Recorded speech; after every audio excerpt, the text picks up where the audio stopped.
Capítulo 7.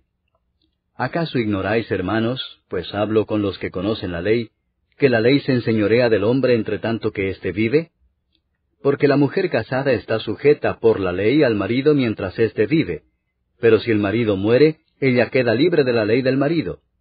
Así que, si en vida del marido se uniere a otro varón, será llamada adúltera, pero si su marido muriere, es libre de esa ley, de tal manera que si se uniere a otro marido, no será adúltera. Así también vosotros, hermanos míos, habéis muerto a la ley mediante el cuerpo de Cristo, para que seáis de otro, del que resucitó de los muertos, a fin de que llevemos fruto para Dios. Porque mientras estábamos en la carne, las pasiones pecaminosas que eran por la ley obraban en nuestros miembros, llevando fruto para muerte. Pero ahora estamos libres de la ley por haber muerto para aquella en que estábamos sujetos, de modo que sirvamos bajo el régimen nuevo del Espíritu y no bajo el régimen viejo de la letra.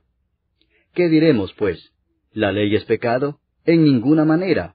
Pero yo no conocí el pecado sino por la ley, porque tampoco conociera la codicia si la ley no dijera, no codiciarás.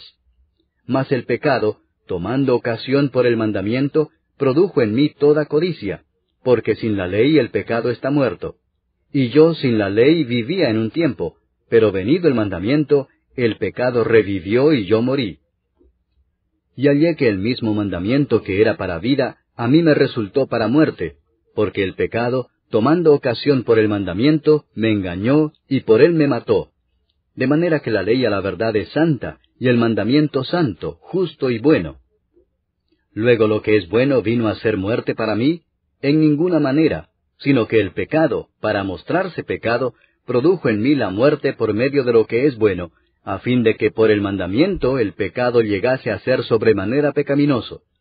Porque sabemos que la ley es espiritual, mas yo soy carnal vendido al pecado. Porque lo que hago no lo entiendo, pues no hago lo que quiero, sino lo que aborrezco eso hago. Y si lo que no quiero esto hago, apruebo que la ley es buena. De manera que ya no soy yo quien hace aquello, sino el pecado que mora en mí. Y yo sé que en mí, esto es, en mi carne, no mora el bien. Porque el querer el bien está en mí, pero no el hacerlo. Porque no hago el bien que quiero, sino el mal que no quiero, eso hago. Y si hago lo que no quiero, ya no lo hago yo, sino el pecado que mora en mí. Así que, queriendo yo hacer el bien, hallo esta ley, que el mal está en mí. Porque según el hombre interior, me deleito en la ley de Dios, pero veo otra ley en mis miembros que se rebela contra la ley de mi mente, y que me lleva cautivo a la ley del pecado que está en mis miembros. Miserable de mí, ¿quién me librará de este cuerpo de muerte? Gracias doy a Dios por Jesucristo, Señor nuestro. Así que yo mismo con la mente sirvo a la ley de Dios, mas con la carne a la ley del pecado.